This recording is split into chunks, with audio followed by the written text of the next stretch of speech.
નર્મદા જિલ્લાના ગરુડેશ્વરમાં નર્મદા ઘાટ નજીક ચાલી રહેલા નવીનીકરણના કામ દરમિયાન એક મોટી દુર્ઘટના સામે આવી છે. ઘાટનું કામ ચાલી રહ્યું હતું તે સમયે અચાનક ભેખડ ધસી પડતા 3 સ્થાનિક શ્રમિકો દિવાલમાં દટાઈ ગયા હતા. આ દુર્ઘટનામાં એક્ટેશ્વર ગામના 3 શ્રમિકો દટાયા હતા. 3ના મૃતદેહ બહાર કાઢવામાં આવ્યા છે. ત્યારે મૃતકમાં 45 વર્ષીય રોહિત રણછોડ તડવી, 40 વર્ષીય દીપક બાણા તડવી અને 37 વર્ષીય શૈલેષ કનુ તડવી હોવાનું સામે આવ્યું છે.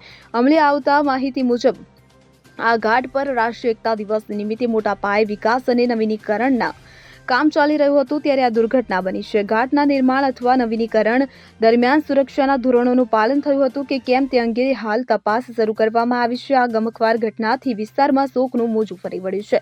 આગામી 31મી ઓક્ટોબરે સ્ટેચ્યુ ઓફ યુનિટી ખાતે સરદાર વલ્લભભાઈ પટેલની 150મી જન્મજયંતિની ઉજવણી પીએમ નરેન્દ્ર મોદીની અધ્યક્ષતામાં થવાની છે, જેને લઈને સ્ટેચ્યુ ઓફ યુનિટી આસપાસ થઈ રહેલા વિવિધ વિકાસના કામોને વહેલી તકે પૂરા કરવા તંત્ર દિવસ રાત એક કરી રહ્યું છે. ત્યારે નર્મદા ઘાટના નવીનીકરણની કામગીરી પણ હાલ ચાલી રહી છે. નર્મદા ઘાટના નવીનીકરણની કામગીરીમાં નજીકમાં જ પ્રોટેક્શન વોલ બનાવવાની કામગીરી દરમિયાન અચાનક ભેખડ ધસી પડી જતા અક્તેશ્વર ગામના 3 શ્રમિકો દટાઈ જવાની ઘટના બની હતી. આ ઘટના બાદ સ્થાનિક ફાયર ફાઈટર અને પોલીસની ટીમોએ રેસ્ક્યુ ઓપરેશન હાથ ધર્યું હતું અને લગભગ 2 કલાકના રેસ્ક્યુ બાદ રેસ્ક્યુ ટીમોએ 3 સ્થાનિક શ્રમિકોના મૃતદેહો બહાર કાઢ્યા હતા. બીજી બાજુ ઘટના સ્થળે અક્તેશ્વર ગામના લોકો ઉમટી પડ્યા હતા અને આ કામગીરી કરનાર કોન્ટ્રાક્ટ સામે ગુનો નોંધી તેની ધરપકડ કરવાની માંગણી કરી હતી. મૃતકોના પરિવારજનોના આક્રંદથી આખું વાતાવરણ કરુણ બની ગયું હતું.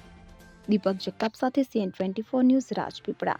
હવે જુઓ દેશ દુનિયાની તમામ ખબરો તમારી આંગળીના ટેરવે.